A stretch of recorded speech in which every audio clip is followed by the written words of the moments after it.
In our gospel today, we hear about the first of Jesus' signs, his first miracle. And this is an extraordinary miracle. Of course, all miracles are extraordinary, but this one is his first.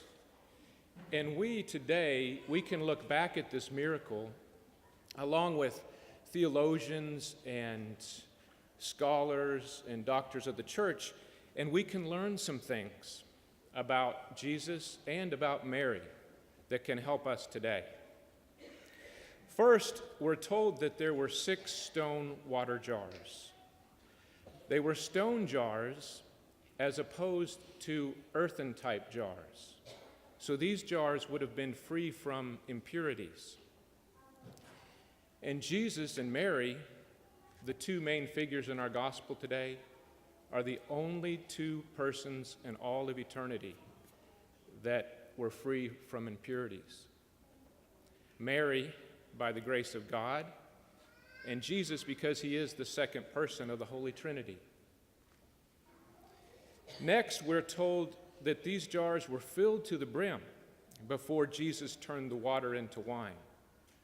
So there would have been an abundance of wine. They think it's probably around 150 gallons or maybe more. We also know that the wine was really good because the head waiter tells us so. You know, kind of as a sidebar, this particular verse, it reminds me of my oldest son because my oldest son works in the food and beverage industry. Well, I'll just say it, he's a bartender. But he's a very good bartender, and he's got this aspiration to pursue getting his certification as a sommelier. You know, sommelier is someone that is very experienced and knowledgeable and is an expert with fine wines. And so they can taste the wine and tell you about it, tell you what food that might be good to go with the wine and that sort of thing. And so I had this image of my son getting to taste just a little taste of this wine. And I could picture him with a glass and kind of swirling it around and smelling the aroma and then taking the taste. That would be awesome. And then he'd say something like, "Oh yes, this is a vintage 30 AD from the region of Cana." You know that wine would have to be really, really good because Jesus made it, right? We also, though, we can tell by this that there was an abundance of really good wine. And in the Old Testament, an abundance of good wine, like in the book of Joel and in the book of Amos, an abundance of really good wine, it was an eschatological symbol. And so it pointed to the joyous occasion of the arrival of God's kingdom. Jesus is the arrival of God's kingdom. And this miracle in our gospel today, it reveals that to us. It also, to me, reveals the gift that Jesus has given to the church, the gift that really Jesus has given to all of mankind.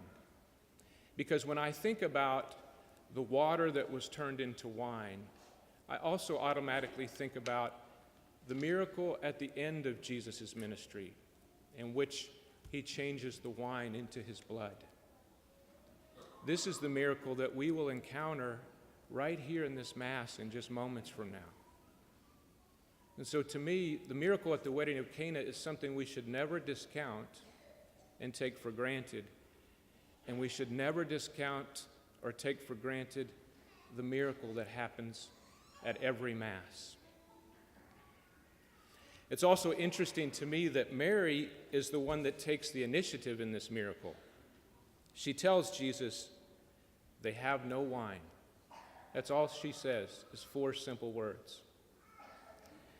But Jesus' response to us today, it might seem a little bit maybe disrespectful, because Jesus says, "Woman, how does your concern affect me?"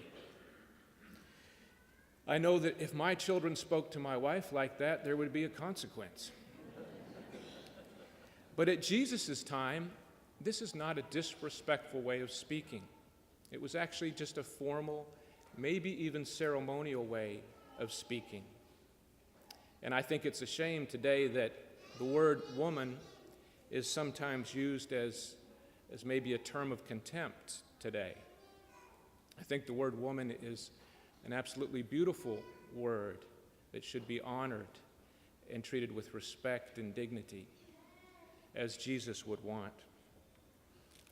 But then we see that Jesus tells Mary his hour has not yet come. What this tells us today is that Jesus' actions will not be governed by any human being, not even his mother. Jesus' actions are governed by the hour set by God. And that hour is his passion, the passion of Christ. Next, we see that Mary's not dissuaded. She doesn't give up. But instead, she trusts in Jesus' ability with his own free will to do what is right. It's no wonder that the church often describes Mary as the first and greatest disciple of Jesus, because everything she does, it points to Jesus. And I've often wondered that Mary probably would have known that when Jesus performs this first miracle, she would probably lose him, because from that moment on, he would be in the public eye. But Mary doesn't tell Jesus what to do. She simply tells the others to do what he tells them to do. What Mary shows us is she just simply presents the situation to Jesus, and then she trusts in his actions. She knows he will take care of it. This is something that really hits home for me, because I struggle with the need to be in control a lot. I get hung up on being in control at work. I get hung up on being in control at home and pretty much everything I do. And I think that's kind of funny in a way, because I'm married, so I have a wife, I have an adult son, I have a teenage daughter, and I have a pre-adolescent son, yet I still have the illusion that I can be in complete control. I think that probably even makes God giggle. But in closing, I think the miracle in our gospel today, it reveals the glory of Jesus.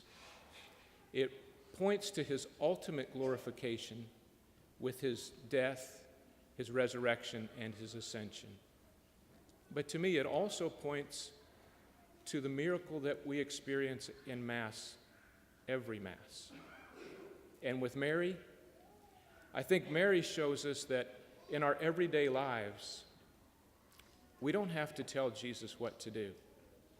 We can simply explain or present the situation to him, like in prayer, and then trust that he will take care of it.